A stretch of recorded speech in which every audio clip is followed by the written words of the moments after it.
Will, everybody votes for you, man, because you don't miss.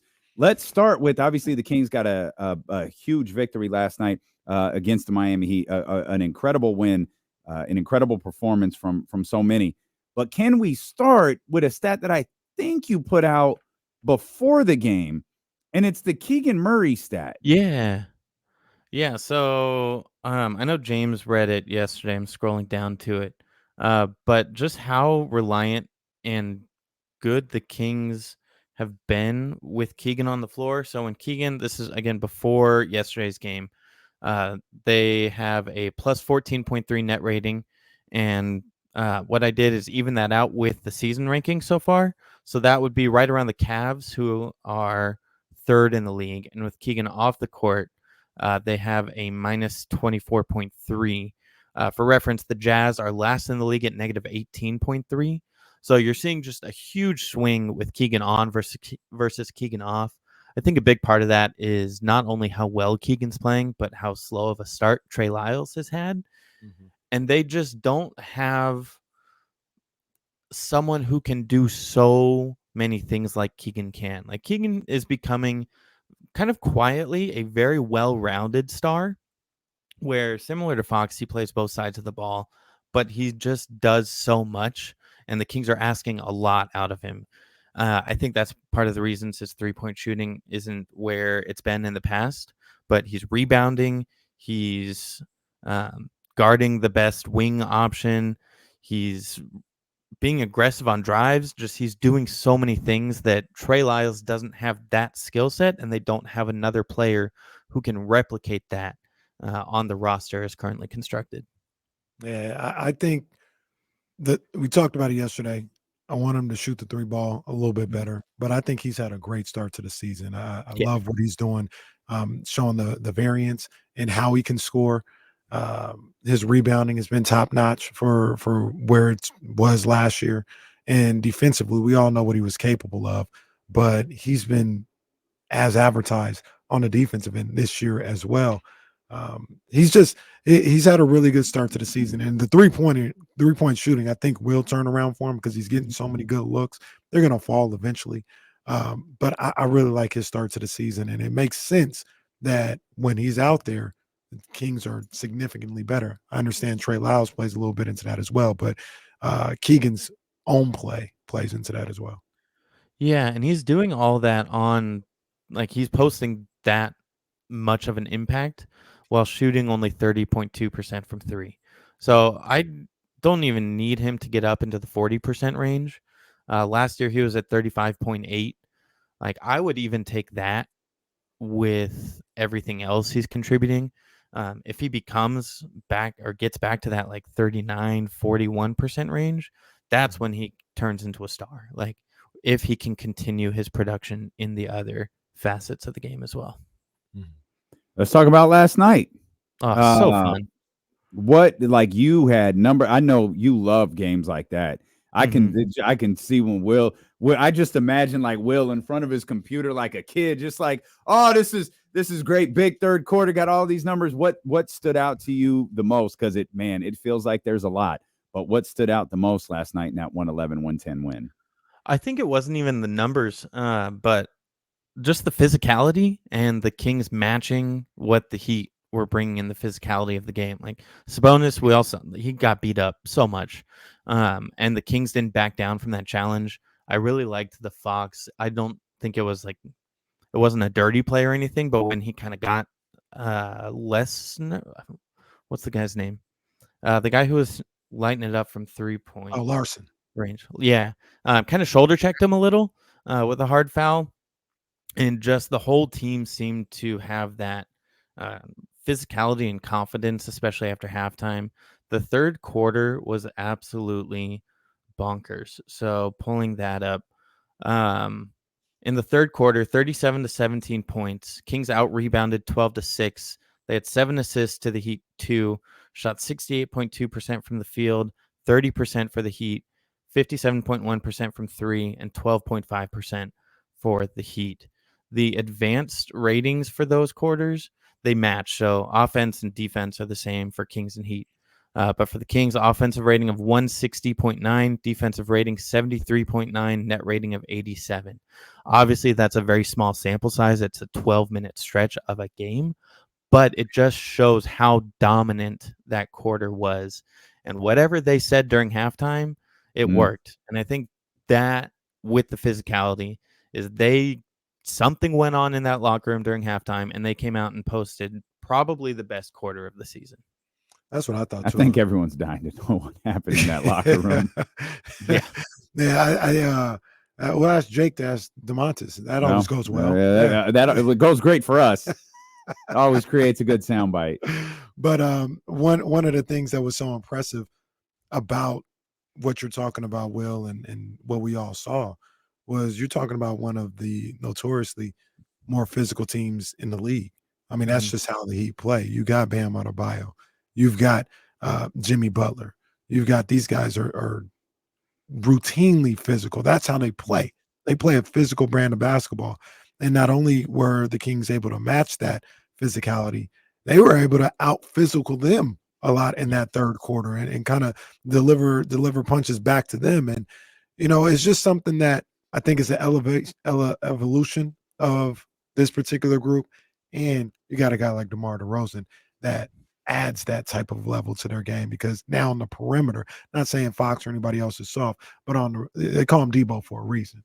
I talked about yesterday, him and Jimmy Butler. That was a dog on dog clash right there. They was going at it. And they have such similar styles in games too. Like, it's fun to watch those two. Yeah, man. So it was really reassuring to see them be able to match that level of intensity and physicality yesterday. Yeah, and having DeRozan, like, he comes as no surprise, third in the league in clutch scoring so far with 24 clutch points. Like, having him be able to just go get a bucket whenever's needed is such a luxury, where I think teams just were able to key in on Fox so much last year that having one person who can do that is great, but having two, if they choose to guard DeRozan, that's when we see Fox go on runs. So we saw Fox in the third quarter and DeRozan to kind of finish out the fourth. And shows, I think the Kings have done a good job so far this season of kind of riding the hot hand of whoever is in the zone at the time. But they kind of move in little pockets of who is scoring in the quarters or the halves. Still haven't really seen that huge singular game that someone's posted. A lot of like 20 to 30 point games. Mm-hmm. Do you overall, you think De'Aaron's playing well? I think he's playing okay. I think we all have very high standards of him. I think he's playing well in terms of like an NBA player. I'm pulling up his numbers just to see. It's so they're pretty good. I saw them this morning. It kind of shocked me how good the numbers are, because I think he can play better than what he hasn't played bad, but I think he can play at another level. And then you go and look at these numbers, and these top flight numbers, to be honest with you, from a point guard. 24.1 points, 5.6 assists, 5.3 rebounds, 2.1 steals, which is higher than his league leading 2.0 last year. Did I hear this shooting? Are De'Aaron and DeMar 1 and 2 in steals? Did I hear that right? That can't be right, is it? I haven't seen it. It's close. I know the Thunder are probably up there as well. Like, they are so good on defense, and it's similar style. They really are. It's frustrating that they absolutely got better.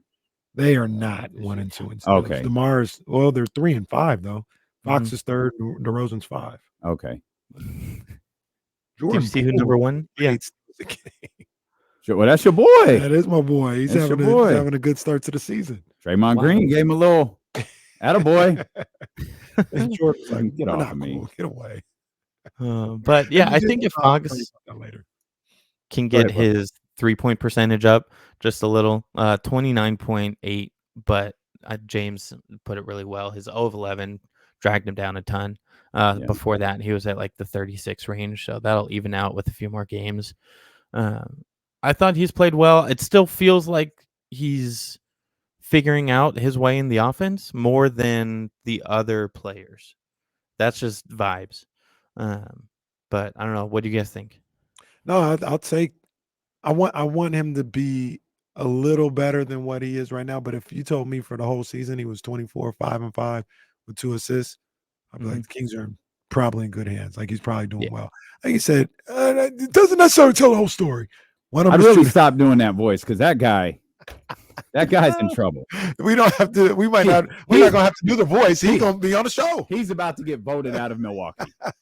Oh boy.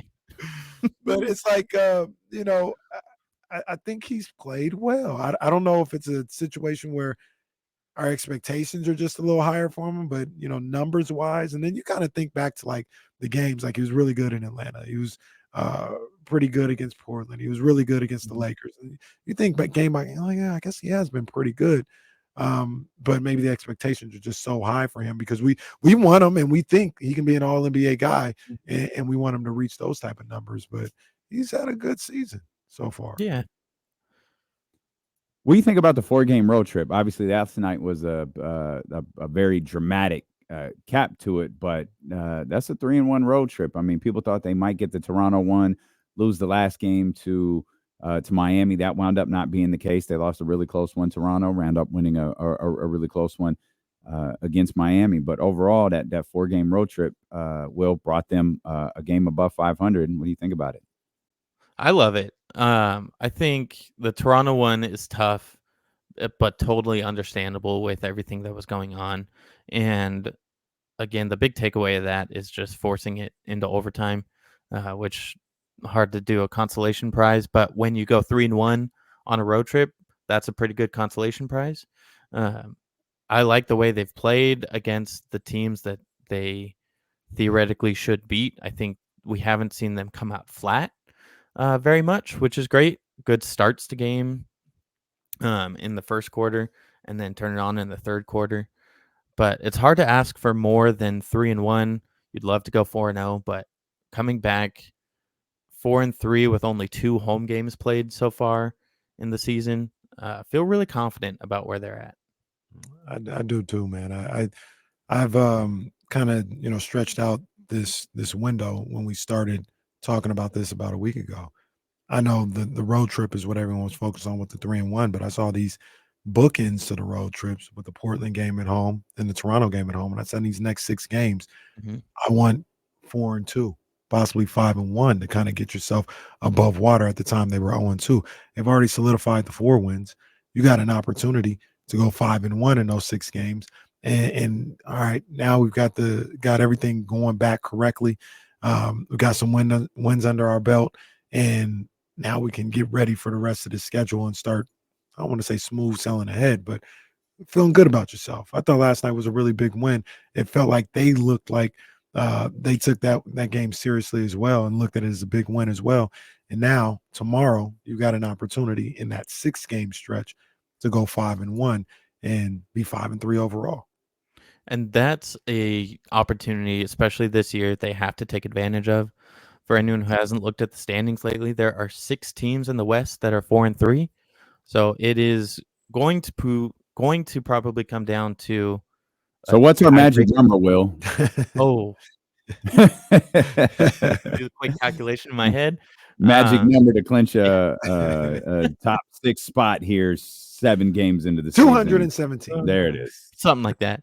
But yeah, I wouldn't be surprised if we got some tiebreakers with the playoffs and how just even everything is. That's what it's showing so far in the regular season so far. I can't wait for the Kings to play the Suns. That's kind of the matchup I'm looking forward to next, and see them against one of these top tier teams. Suns 6-1 right now. Like, I've got that game circled. Yeah. They look legit. Yeah. Like for real. Not like, oh, early season success. This is cute. No, they look like a significantly better basketball team than they were last year. I think the same is true for Golden State too. Yeah. With Golden State, I think they're a good team. They've got the next 4 games or so. Yeah, they've had going on. a comfy schedule. But they've played good basketball. Yeah, they have. They can shoot the rock too. Yeah. They can shoot the rock. Sucks. Yeah. Shafano. Even He your should boy, change his name. He should just get. I'm gonna get rid of Buddy. I'm Siobhan O'Heald from now on. even your boy's shooting the ball relatively Who's well. my boy? Your boy Draymond. That's your boy. That ain't my boy. Who has a Draymond Green impression? Raise your hand. Scanning the room. What the hell does that make him my boy? Nope. I have a Jerry Jones impression. It's not my boy. Some beg to differ. Actually, you can make the argument anybody I like, I don't have an impression for. So why do you hate Kyle Shanahan? Oh, no, I do like Well, Kyle. Well, I do like Kyle. No. And I like Doc. Doc ain't never done nothing to me. No. It's 50-50. because Doc has never coached one of your favorite teams. That's why you like. That's why you're good with Doc. Yep. Well, I know you haven't gotten this far yet, Will, because it's tomorrow, but they're playing Toronto again. Yeah. Like having those games like in quick short order and previews by the numbers used to be your bag. Mhm. Is it just, hey, let's not give up 46% from three and maybe we got this one? Is it, hey, like you're not gonna catch us flat-footed this time? We're not in a road trip, we're at home. I mean, it does feel like Toronto played a little bit above the head. It's not like Scotty Barnes is back tomorrow. Like they're playing the same exact team. Any early thoughts on the Toronto matchup tomorrow? Yeah, I think you've got to focus on fast break points.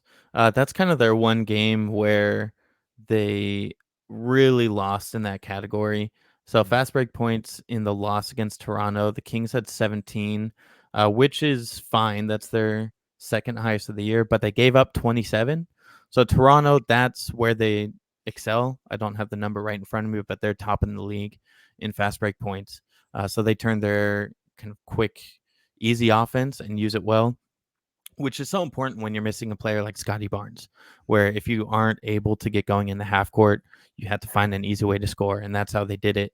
So the Kings have allowed their other games 4, 16, 4, 10, 10, 5. So that 27 is a huge outlier, whether it was tired legs, missing their threes, just the number of opportunities for Toronto in that category.